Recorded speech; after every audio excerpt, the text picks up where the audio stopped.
Kalorama, a recorded books high-bridge imprint presents Twilight's Last Gleaming, Can America Be Saved? By Todd Starnes, read by Frank Block. 1. Darth Brandon and the Temple of Doom. It is impossible to rightly govern a nation without God and the Bible. Origin unknown. Just after the disastrous midterm elections in 2022, a listener called into my national radio show with an interesting question. When did the United States cross the Rubicon? Bill from Tulsa, Oklahoma asked. In other words, when did we pass the point of no return? I think it happened sometime between the Federal Bureau of Investigation raiding Mar-a-Lago and Cracker Barrel putting plant-based sausage on its menu. Since President Biden placed his hand on what we thought was a holy Bible and took the oath of office, our nation has jettisoned down a path that is leading to socialism. He promised to protect our nation from all enemies, foreign and domestic. But we had no idea that he would consider all of us gun-toting, Bible-clinging, flag-waving constitutionalists as the enemy. Since Inauguration Day, the president has waged a relentless war on Christians, Jews, America First conservatives, and pro-lifers. The FBI was weaponized to target Biden's political enemies, and there is considerable evidence that agents were involved in the planning and execution of the January 6, 2021 attack on the U.S. Capitol. They infiltrated Catholic churches and labeled evangelical Christian organizations as domestic hate groups. A militant band of transgender terrorists has waged war on churches and Christian schools, vowing to destroy the traditional family. Pronoun-confused radicals have turned public school classrooms into grooming gulags, where children are filled with LGBTQIA propaganda. Biden shut down our churches, but let the liquor stores and whorehouses remain open. He ordered small business owners to close their doors, while letting big-box retailers sell their goods. Democrats across the Fruita Plain have been systematically curtailing our civil liberties, and I have been documenting this unconstitutional crackdown daily on my radio program. Governors and mayors tried to shut down gun sales in the Commonwealth of Virginia and in Los Angeles. They declared war on churches in Louisiana, Mississippi, Michigan, Kentucky, and Illinois. Worshippers were slapped with $500 fines in Greenville, Mississippi, and a New Jersey police chief threatened to arrest anyone who showed up at a prayer vigil in a hospital parking lot. Kentucky's governor ordered state police to gather license plate information from Easter Sunday worshippers and ordered all Christians who attended to quarantine for 14 days. But perhaps the most egregious crackdown happened in Michigan, where Governor Gretchen Whitmer ruled during the China virus pandemic with an iron fist. If you're not buying food or medicine or other essential items, you should not be going to the store, the governor told ABC 13 News. Farmers markets may also be barred from selling seedlings for fruits and vegetables, the Michigan NPR affiliate reported. Currently, there is a ban on all plant sales at the market, so that is a big portion of our May market, and so we might have to limit particular vendors at that time, Fulton Street Market Executive Director Rory Jean Trench told the radio station. The petty tyrant Michigan leader, Governor Whitmer, mandates that citizens may not travel to their own second residences, may not buy garden seeds or a can of paint. Such government overreach represents an affront against common sense and our principles of liberty, political pundit Steve Cortez said.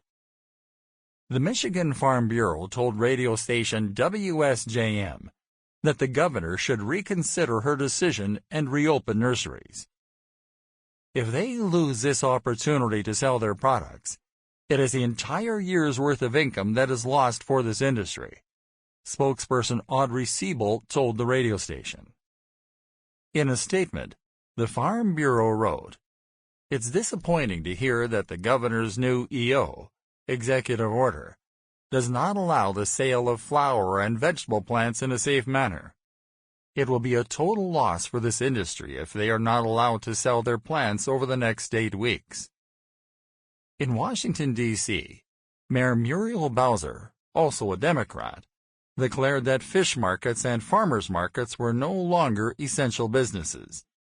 Anyone who wanted to operate a market during the pandemic had to obtain a mandatory government-issued waiver. So, let's review. The Democrats wanted to take away our guns, our freedom to assemble, and our religious liberty. And they wanted to take away our ability to grow our own food? Remember what former Secretary of State Henry Kissinger once said, "Whoever controls the food supply controls the people." New York City Mayor Bill de Blasio used the pandemic as cover to declare war on churches and synagogues, announcing an immediate ban on corporate worship. Everyone has been instructed, if they see worship services going on, they will go to the officials of that congregation, inform them they need to stop the services and disperse, the mayor said during a press briefing. If that does not happen, they will take additional action up to the point of fines and potentially closing the building permanently, he stated. He actually ordered police to forcefully shut down peaceful churches. This is not America. This is a police state. Dr. Robert Jeffress, the pastor of First Baptist Church, Dallas, Texas, predicted the Biden administration would be hostile to people of faith. Pastor Jeffress delivered a bombshell news report on my radio show. It turned out the Internal Revenue Service was about to start targeting Christians, and he had the evidence. He said pastors who preach about marriage and biblical sexuality will face the possibility that their tax-exempt status could be revoked. Most recently, a ministry called Christians Engaged was flagged by the IRS, their tax-exempt status denied because they followed, and I quote, Bible teachings affiliated with the Republican Party. They're going to say, when you preach certain things or allow certain things to be said from your pulpit, that is politics, and therefore disqualifies you from tax-exempt status, said Jeffress. That is being tested right now by the IRS. I have absolute impeccable inside sources that there are some test cases going on right now. It's strange to imagine such a thing, but the Democrats have an ugly history of using the IRS as their attack dog. During the Obama administration, they actually audited Billy Graham, America's preacher. If Billy Graham was fair game, the rest of us are doomed. And that brings me to a speech Biden delivered that has become known as the Darth Brandon Address from the Temple of Doom. Führer Biden announced to the world that the greatest threat to the United States is not Russia or China or Iran. He said the greatest threat to our nation is conservatives. Donald Trump and the MAGA Republicans represent an extremism that threatens the very foundations of our republic, the Führer declared with fists clenched and squinty eyes. Independence Hall was bathed in blood-red lights, in a scene that seemed more appropriate for Nazi Germany or Star Wars. The president's message was clear. Anyone who opposes his agenda should be labeled an extremist. It's only a matter of time before conservatives are targeted for violence in the streets. There is no question that the Republican Party today is dominated, driven, and intimidated by Donald Trump and the MAGA Republicans, and that is a threat to this country, Biden said. MAGA Republicans do not respect the Constitution. They do not believe in the rule of law. They do not recognize the will of the people. They refuse to accept the results of a free election, and they're working right now as I speak in state after state to give power to decide elections in America to partisans and cronies, empowering election deniers to undermine democracy itself.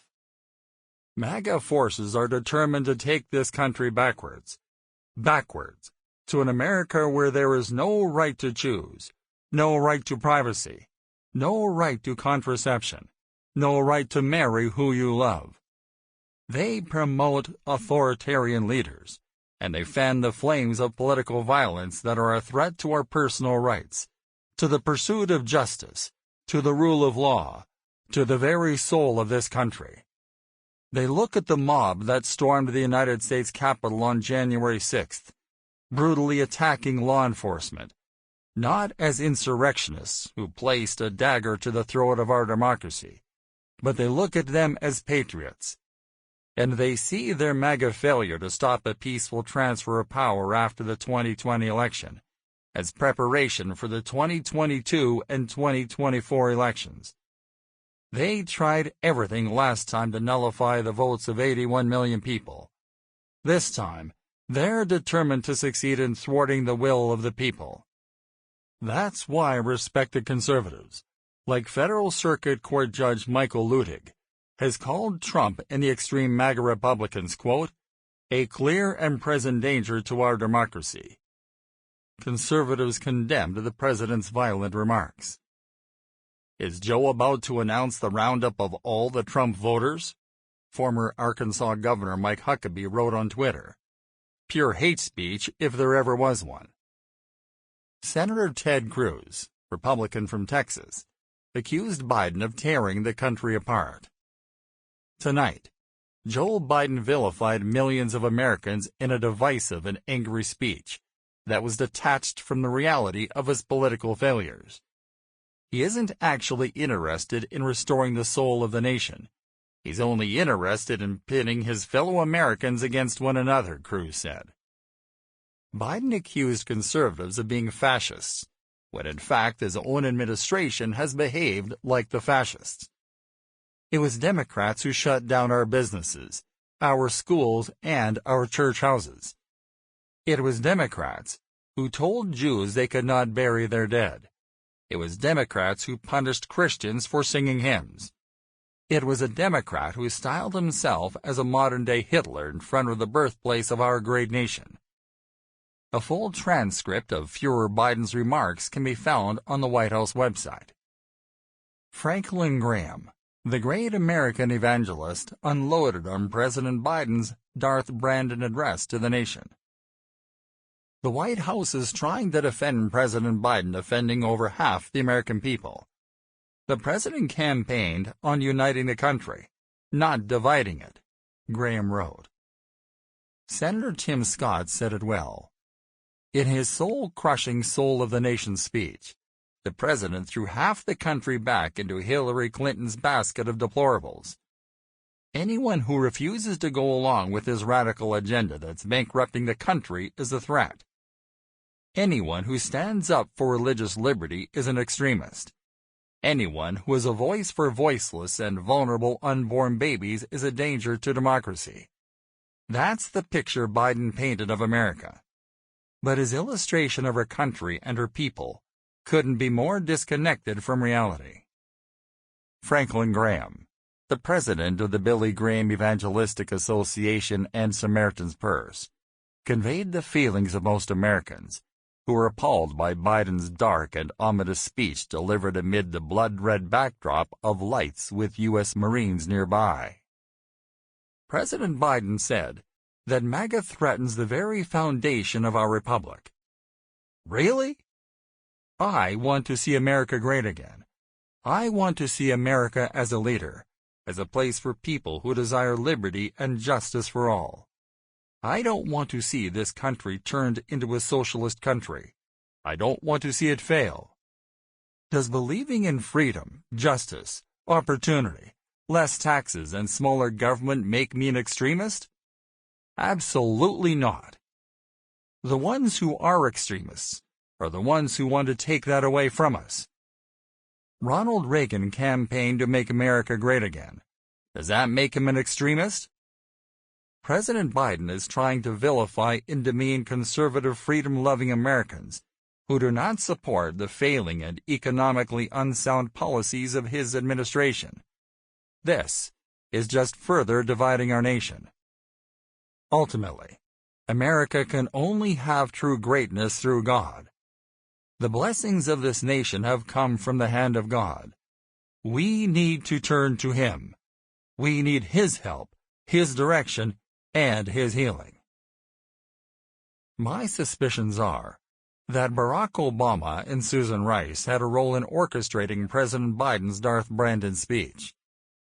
This is simply a continuation of the Democrat Party's attempt to dehumanize conservatives. They have called us bitter, irredeemable, deplorables, dregs of society, and fascists. Even CNN pundits have admitted that Biden's vilification of conservatives was over the top and unpresidential. I predict the abusive language is only going to become more vile and detestable as we head into the 2024 presidential election. It's as if they want to instigate some sort of altercation or confrontation. But conservatives must not take the bait. We can punch back at the ballot box, and we must punch back hard. I was half expecting to be dragged out of bed by government agents the morning after the address. That's one of the reasons why I always wear pajamas and my pillow slippers. And if you don't believe the foundations of our nation are under assault, consider this. For quite some time, I've been documenting the radicalization of American public school classrooms. Our public schools have been overrun by radical academics who are driving the massive social and cultural change that's occurring in our society. Educators, inspired by former President Barack Obama, have been fundamentally transforming our nation from the comfort of their classrooms. The latest evidence came courtesy of Project Veritas, a non-profit journalism organization that exposes corruption and dishonesty in public and private institutions. Project Veritas captured advanced placement government teacher Gabriel Gipe on an undercover video, boasting about his intention to turn your kids into communist revolutionaries. I have 180 days to turn them, students, into revolutionaries. Scare the fuck out of them, said Gipe, a teacher at Intercom High School in Sacramento, California. And so far, Mr. Gipe's nefarious plan is working. His classroom is a museum for radicals, from the rainbow flag and a portrait of Chairman Mao to a giant Antifa flag. I have an Antifa flag on my classroom wall, and a student complained about that. He said it made him feel uncomfortable. Well, this Antifa flag is meant to make fascists feel uncomfortable. So if you feel uncomfortable, I don't really know what to tell you. Maybe you shouldn't be aligning with the values that this Antifa flag is antithetical to, he told Project Veritas. The teacher also keeps tabs on the political leanings of his students. Over the years, his students have gone even further to the left. His goal is not to teach advanced placement government. His goal is to replace our government and fundamentally transform America. What can we do now to root out this culture that keeps perpetuating hyper-individualism, hyper-competitiveness, capitalist exploitation, and consolidation of wealth?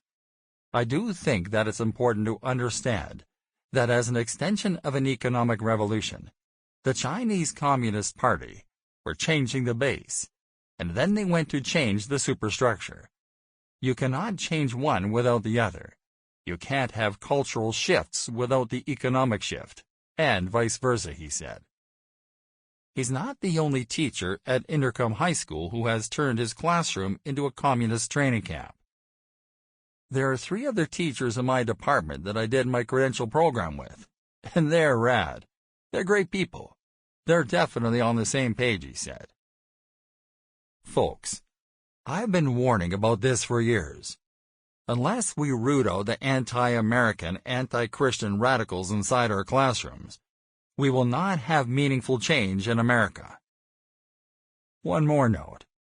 When Project Veritas confronted Sacramento school officials, they were the ones thrown out of the building. And if you need further proof, consider how Democrats dealt with a Baptist church in California that refused to comply with the China virus shutdown. A message was posted on the front door of the North Valley Baptist Church in Santa Clara. Cease and desist. The Santa Clara County Council officially ordered the megachurch to shut its doors because it was in violation of the law.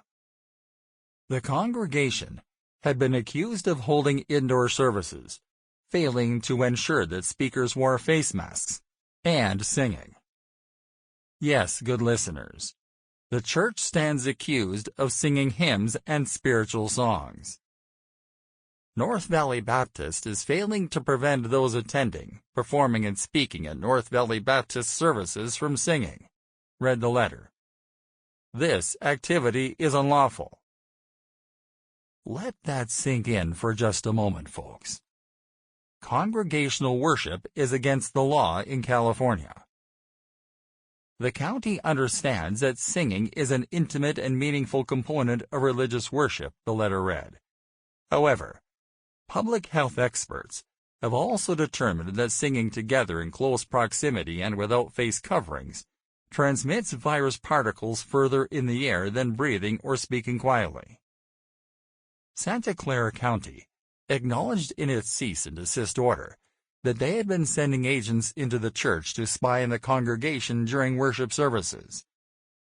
The county demands that North Valley Baptist immediately cease the activities listed above and fully comply with the risk reduction order, the gatherings directive, the state July 13th order, and the state guidance, the letter threatened.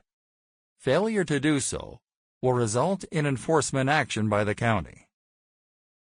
Now, it's important to remember that North Valley Baptist Church is in the United States of America, not the Soviet Union. The idea that government agents could infiltrate the congregation and post a cease and desist order on the front door of the church house is unthinkable. And the mere suggestion that pastors of the church could face some sort of legal penalty is outrageous. Fortunately, Pastor Jack Treiber and the congregation of North Valley Baptist Church did what any red-blooded Bible-believing American patriot would do. They held church on Sunday. You can't have any law against assembling in God's house, the pastor told the church on Sunday. None. I know we have a constitutional right to worship, but we have a higher power that we answer to, he said. I have a biblical mandate. Pastor Treiber said, the church has done its best to follow the mandates of local and state leaders, and he pointed out that they have implemented social distancing policies within the building. We have obeyed authority in this church. We've always obeyed authority. But when local authority begins to disregard God's authority, we go with this book right here, he said, pointing at the Bible. Pastor Treiber said he bears no ill will toward Santa Clara leaders or Governor Gavin Newsom, and he is well aware that there is a remote possibility that he could suffer severe consequences for his decision to preach from the pulpit. If they close us down in the middle of the service, I'm just going to go over to the park, he said. But Pastor Treiber also offered a warning to state and local lawmakers. Politicians, do not move against the church, he said. It's not the first time in world history that authors and artists and pastors and political pundits have been silenced. Look no further than 1930s Germany to see what happens when your ideology clashes with the ruling class. A great darkness swept across the world, and I fear we may be in for some very difficult days. On January 7, 2021, the political director of ABC News literally called for the cleansing of Trump supporters, a tweet he later deleted. But still, he said it. Biden told us darkness was coming to America, and he delivered on that promise. As we near the end of his term in office, our nation is less free. Christians and conservatives have been the targets of brutal attacks by the government and the alphabet activists. They have already announced their intentions to declare an all-out war on the traditional American family. The Democrats will seek to shut down our businesses and our church houses. If you are a follower of Almighty God, you need to be prepared for these days of persecution. But as Christians, we must be courageous, knowing that light dispels the darkness, and one day, morning will return to America. Next, I'm going to provide you with the evidence that our schools, our families, and our churches are under attack. Our way of life, our very existence as a sovereign nation is under assault. Some of the chapters will make you laugh, and some will make you cry. Other chapters will curdle your Fruit Loops, and a few might make you cuss like a deacon at a Wednesday night church business meeting. And that's okay, except for the cussing part. I know that many of you want a quick fix, but that's just not how it's going to work. It's going to take some time. Hemorrhoids don't just go away overnight. And unfortunately, our nation is suffering from a raging case of the roids. So, pour yourself a Baptist martini or a glass of the house wine of the South, and settle in for an eye-popping glance at what the left has done to America. And for you Methodists out there, a Baptist martini is a Diet Coke with a wedge of lemon. And for you Greek Orthodox folks, the house wine of the South is a frosty glass of Louisiana iced tea. And based on what you're about to hear, I'd make it a double. 2. Did Biden's hatred of Republicans go too far? Not too long after President Biden delivered his infamous Darth Brandon address in the dark of night in Philadelphia, a young man was killed in North Dakota. Many on the right believed 18-year-old Kaylor Ellingson was killed because he happened to be a conservative, and many believe Biden's rhetoric led to the young man's murder. President Trump suggested as much during an appearance on my radio show.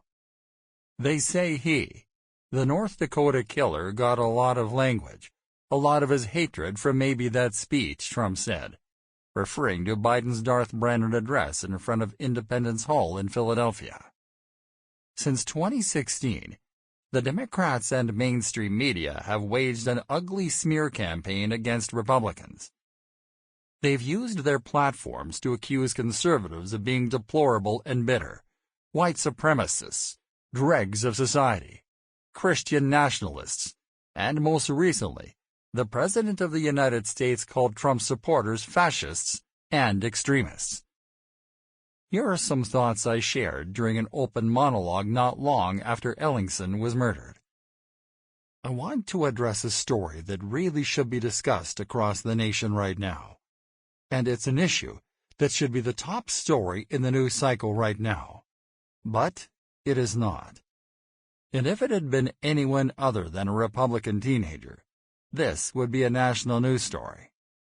Of course, we're talking about this horrible story out of North Dakota, where a grown man used his vehicle to mow down an 18-year-old boy because this boy happened to be a Republican. And we now know, because the man confessed to the crime, this man who was set free on $50,000 bail. I guess they have a George Soros district attorney in North Dakota. But the man who committed the crime said he did so because he believed that Kaylor Ellingson was a religious, or was rather a Republican extremist. Well, now the North Dakota Highway Patrol is coming out. And by the way, the guy said that Ellingson was getting his friends together and they were going to chase after the guy. And the Highway Patrol says no. There's no evidence of that at all. There's no evidence that this young man, an 18-year-old boy, was an extremist.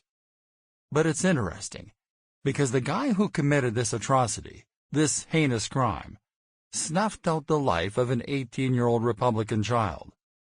The man who did that used the exact same language that President Biden has been using, and quite frankly, used last night again when Biden called out every MAGA Republican. Now, you might remember... Sample complete. Ready to continue?